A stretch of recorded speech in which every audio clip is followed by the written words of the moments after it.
Hello student, तो आप सभी को स्वागत है अपने YouTube channel SSC target job में।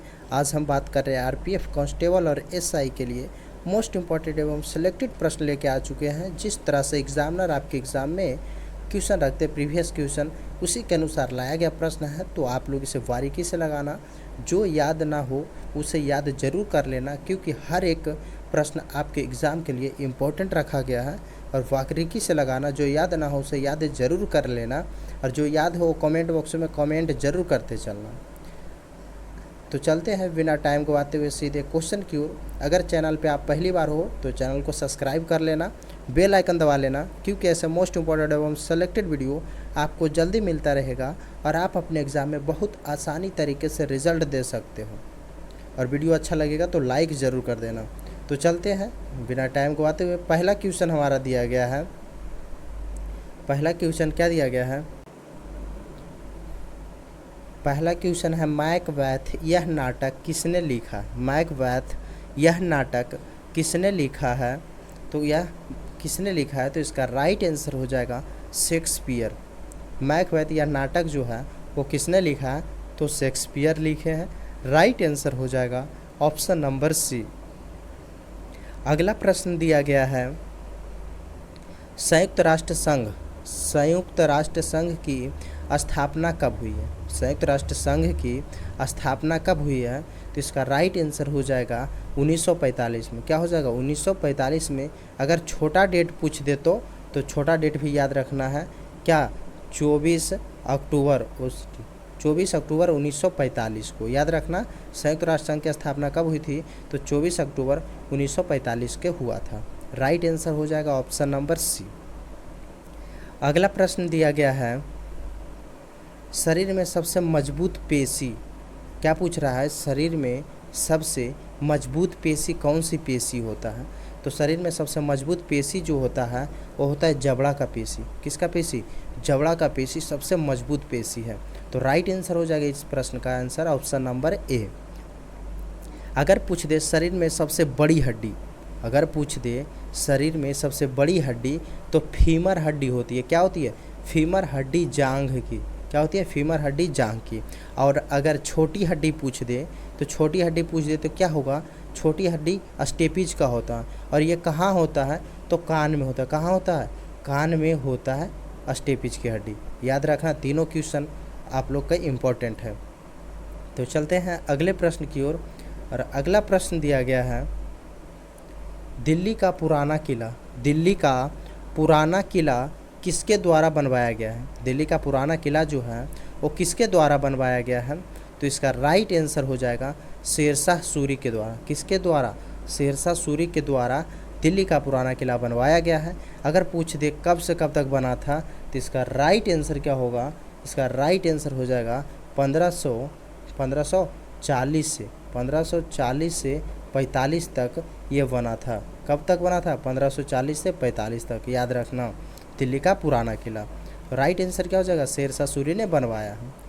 अगला प्रश्न दिया गया है, मानव रक्त में प्लाज्मा कितने प्रतिशत होते हैं? मानव रक्त में प्लाज्मा जो है वो कितने प्रतिशत होते हैं? तो मानव रक्त में प्लाज्मा की जो प्रतिशत होती है वो 55 होती है। कितनी होती है? 55 होती है। राइट आंसर हो जाएगा ऑप्शन नंबर बी। अगला प्रश्न दिया गया है,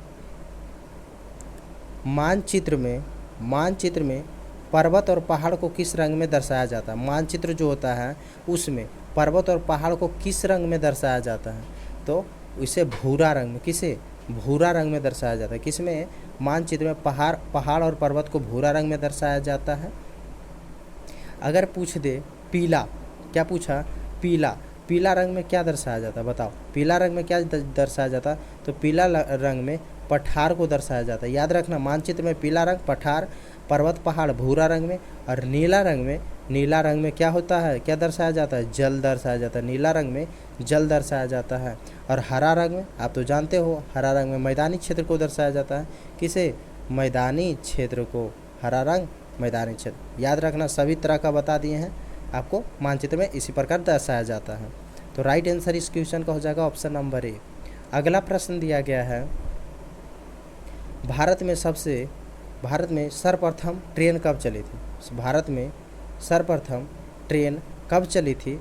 ये तो सबका आपको पता होना चाहिए, तो ये आपको कमेंट बॉक्स में कमेंट करना है। क्या आपको ये टेस्ट के रूप में दे रहे हैं? क्या दे रहे हैं? टेस्ट के रूप में HW। क्या हो जाएगा आपका ये HW हो जाएगा। आप लोग इसका कमेंट बॉक्स में ज़रूर बताना। मैं कई सेटों में करा चुका हूँ।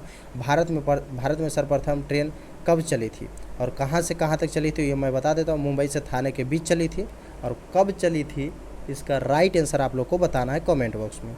तो चलते हैं अगले प्रश्न की ओर। अगला प्रश्न दिया गया है 1907 के कांग्रेस के सूरत अधिवेशन की अध्यक्षता किसने की थी? 1907 के कांग्रेस के सूरत अधिवेशन की अध्यक्षता जो है वो किसने की थी? तो इसका राइट आंसर हो जाएगा राम बिहारी घोष। कौन किए थे? राम बिहारी घोष किए थे 1907 में कांग्रेस के सूरत अधिवेशन की अध्यक्षता। याद रखना, राइट आंसर हो जाएगा ऑप्शन नंबर ए। अगला प्रश्न दिया गया है उत्तर प्रदेश में अयोध्या रेलवे जंक्शन का नाम बदलकर क्या कर दिया गया? उत्तर प्रदेश में अयोध्या रेलवे जंक्शन का नाम बदलकर क्या कर दिया गया है? सरयू अयोध्या धाम, या अयोध्या धाम जंक्शन, या श्री राम धाम, या फिर इनमें से कोई नहीं। तो उत्तर प्रदेश में अयोध्या रेलवे जंक्शन का नाम बदलकर जो किया गया है वो अयोध्या धाम जंक्शन कर दिया गया है। क्या कर दिया गया?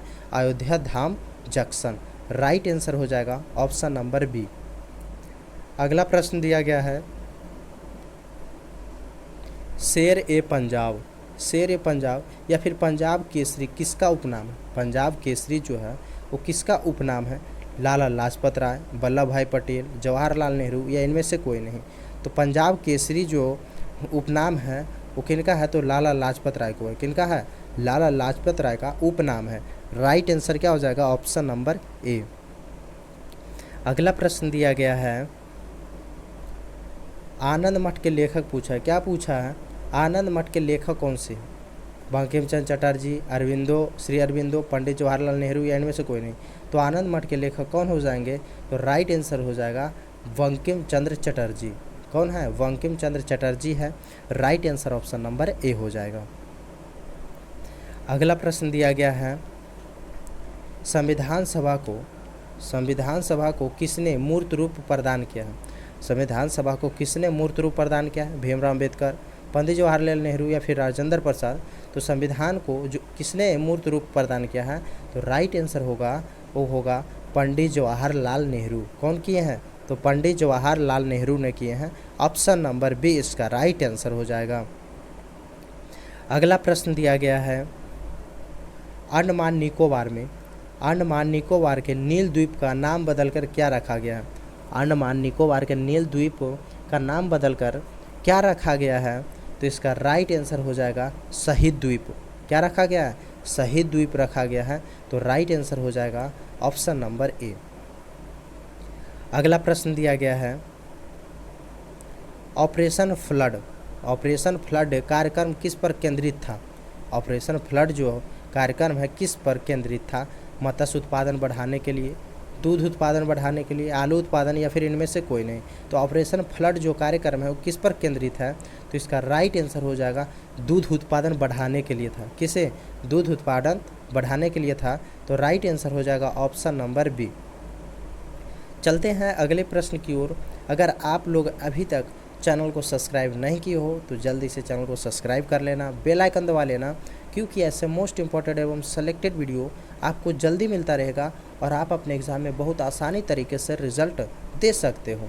और डिस्क्रिप्शन में टेलीग्राम लिंक दिया गया है, वहाँ ज्वाइन जरूर हो जाना, PDF नोटिफिकेशन मिलता रहेगा। और वीडियो अच्छा लगा हो तो लाइक ज़रूर कर दें। क्या? वीडियो को लाइक ज़रूर कर दें और अपने दोस्तों को पास शेयर ज़रूर कर देना। अगला प्रश्न दिया गया है भारतीय रेलवे को सर्वाधिक राजस्व किससे प्राप्त होता है? यानी भारतीय रेलवे को सर्वाधिक राजस्व मतलब कमाई किससे होती है? सवारी गाड़ी से, माल ढुलाई से, या फिर कबाड़ से? तो किससे होती है भारतीय रेलवे का सर्वाधिक राजस्व? तो इसका राइट आंसर हो जाएगा माल ढुलाई से। किसे? माल ढुलाई से होता है। ऑप्शन नंबर बी इसका राइट आंसर हो जाएगा। अगला प्रश्न दिया गया है हावड़ा से हुगली के मध्य प्रथम रेलगाड़ी कब चली थी?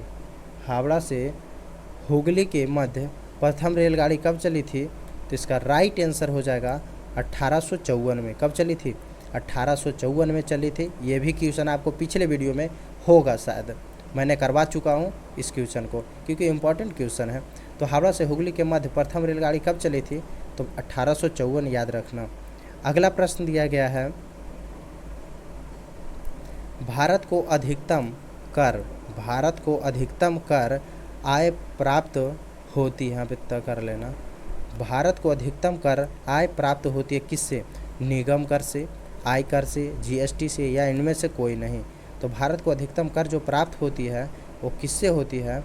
तो राइट आंसर हो जाएगा निगम कर से। किससे होती है? निगम कर से होती है। ऑप्शन नंबर ए इसका राइट आंसर हो जाएगा। अगला प्रश्न दिया गया है, किस राज्य को सिरार खोग मिर्च को जीआई टैग प्रदान किया है? किस राज्य को सिरार खोग मिर्च को जीआई टैग प्रदान किया गया है? तो राइट आंसर क्या हो जाएगा? मणिपुर। किसे? मणिपुर को दिया गया है। Right answer option number A हो जाएगा। अगला प्रश्न दिया गया है, भारतीय नागरिक लोकसभा चुनाव लड़ सकता है, उसकी उम्र कम से कम कितनी होनी चाहिए? भारतीय नागरिक लोकसभा चुनाव लड़ने के लिए उसकी उम्र कम से कम कितनी होनी चाहिए? तो इसका राइट आंसर हो जाएगा 25 वर्ष। कितनी होनी चाहिए? 25 वर्ष होनी आवश्यक चाहिए नागरिक लोकसभा चुनाव लड़ने के लिए। याद रखना, right answer option number A हो जाएगा। अगला प्रश्न दिया गया है, किस ब्रिटिश गवर्नर जनरल ने भारत की राजधानी कोलकाता से दिल्ली स्थानांतरित किया था? कौन सा ब्रिटिश गवर्नर जनरल था जो भारत की राजधानी कोलकाता से दिल्ली लाया था? तो उसका राइट आंसर क्या हो जाएगा? तो लॉर्ड हार्डिंग। कौन था? वो लॉर्ड हार्डिंग था। और कब लाया गया था? तो 1911 में किया गया था। राइट आंसर हो जाएगा। ये 1911 जो है वो घोषणा हुआ था, किया गया था 1912 में। याद रखना, घोषणा पूछेगा कि कोलकाता से राजधानी दिल्ली स्थानांतरित कब किया गया था? तो 1911 में पास किया गया था, लेकिन हुआ था 1912 में। याद रखना, क्वेश्चन में कंफ्यूज मत होना। अगला प्रश्न दिया गया है, मुद्रास्फीति एवं मूल्य वृद्धि के समय धन की आपूर्ति है। मुद्रास्फीति एवं मूल्य वृद्धि के समय धन की आपूर्ति क्या होती है? तो इसका राइट आंसर हो जाएगा बढ़ती है। क्या होती है? बढ़ती है। Right answer option number A हो जाएगा। अगला प्रश्न दिया गया है, ध्वनि की तीव्रता पूछ रहा है। क्या पूछ रहा है? ध्वनि की तीव्रता। छोटे क्वेश्चन भी आपके एग्जाम में आते हैं, इसलिए ज़रूरी है आपका छोटे इंपॉर्टेंट क्वेश्चन भी। हार्ड तो चल ही रहा है, छोटे और इम्पॉर्टेंट क्वेश्चन जो है उसे भी चलाना बहुत ज़रूरी है। तो आप लोग इसे याद कर लेना जो याद ना हो। ध्वनि की तीव्रता का मापन क्या है? बताओ जल्दी, ध्वनि का तीव्रता का मापन क्या है? तो इसका राइट आंसर हो जाएगा डेसिबल। क्या हो जाएगा? डेसिबल। डेसिमल नहीं, डेसिबल होता है। Right answer option number C हो जाएगा। अगला प्रश्न दिया गया है, भारत सरकार को प्रोजेक्ट ईशान का संबंध किससे है? भारत सरकार को प्रोजेक्ट ईशान का संबंध किससे है? एक देश एक राष्ट्र, एक देश एक सड़क, एक राष्ट्र एक हवाई क्षेत्र, या इनमें से कोई नहीं। तो भारत सरकार को प्रोजेक्ट ईशान का संबंध जो है वो है एक राष्ट्र एक हवाई क्षेत्र। क्या है? एक राष्ट्र एक हवाई क्षेत्र। Right answer option number C हो जाएगा। अगला प्रश्न दिया गया है, हार्मोन का उपयोग किया जाता है। बताओ, हार्मोन का उपयोग किस में किया जाता है? दिल के इलाज के लिए, मेटाबॉलिक कार्यों के लिए, या फिर टीबी के इलाज के लिए? तो इसका राइट आंसर हो जाएगा मेटाबॉलिक कार्यों के लिए किया जाता है हार्मोन का उपयोग, मेटाबॉलिक कार्यों के लिए। Right answer option number B हो जाएगा। अगला प्रश्न दिया गया है, केसर हिंद की उपाधि संबंधित है किससे? बताओ, केसर हिंद की उपाधि किससे संबंधित है? तो इसका राइट आंसर हो जाएगा option number A, Mahatma Gandhi से। किससे है? Mahatma Gandhi. Option number A इसका राइट आंसर हो जाएगा। अगला प्रश्न दिया गया है, देव समाज के संस्थापक कौन थे? बताओ जल्दी, देव समाज के संस्थापक जो थे वो कौन थे? तो इसका राइट आंसर हो जाएगा शिव नारायण अग्निहोत्री। कौन थे देव समाज के संस्थापक? तो इसका राइट आंसर हो जाएगा शिव नारायण अग्निहोत्री थे। ऑप्शन नंबर ए इसका राइट आंसर हो जाएगा। अगला प्रश्न दिया गया है, दुबई में आयोजित अंडर 19 एशिया कप 2023 का खिताब किस देश ने जीता है? दुबई में आयोजित अंडर 19 एशियन कप 2023 का खिताब जो है वो किस देश ने जीता है? तो इसका राइट आंसर क्या हो जाएगा? तो इसका राइट आंसर होगा ऑप्शन नंबर बी, बांग्लादेश जीता है। कौन जीता है? तो बांग्लादेश जीता है दुबई में आयोजित अंडर 19 एशिया कप। तो राइट आंसर ऑप्शन बी हो जाएगा। अगला प्रश्न दिया गया है, माप-तौल की दशमलव प्रणाली किस देश की देन है? मापने और तौलने की जो दशमलव प्रणाली दिया गया है वो किस देश की देन है? तो राइट आंसर हो जाएगा वो फ्रांस से। किस देश ने दिया? फ्रांस देश से दिया गया है। तो राइट आंसर हो जाएगा ऑप्शन नंबर से। याद रखना, माप तौल की दशमलव प्रणाली किस देश से लिया गया है? तो फ्रांस देश से। अगला प्रश्न दिया गया है, दुनिया की सबसे ऊंची चोटी माउंट एवरेस्ट पर चढ़ने वाली सबसे उम्रदराज भारतीय महिला कौन बन गई है? बताओ जल्दी, दुनिया की सबसे ऊंची चोटी माउंट एवरेस्ट पर चढ़ने वाली सबसे उम्रदराज भारतीय महिला कौन बन गई है?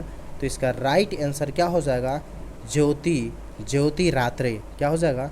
ज्योति रात्रे। ऑप्शन नंबर सी इसका राइट आंसर हो जाएगा।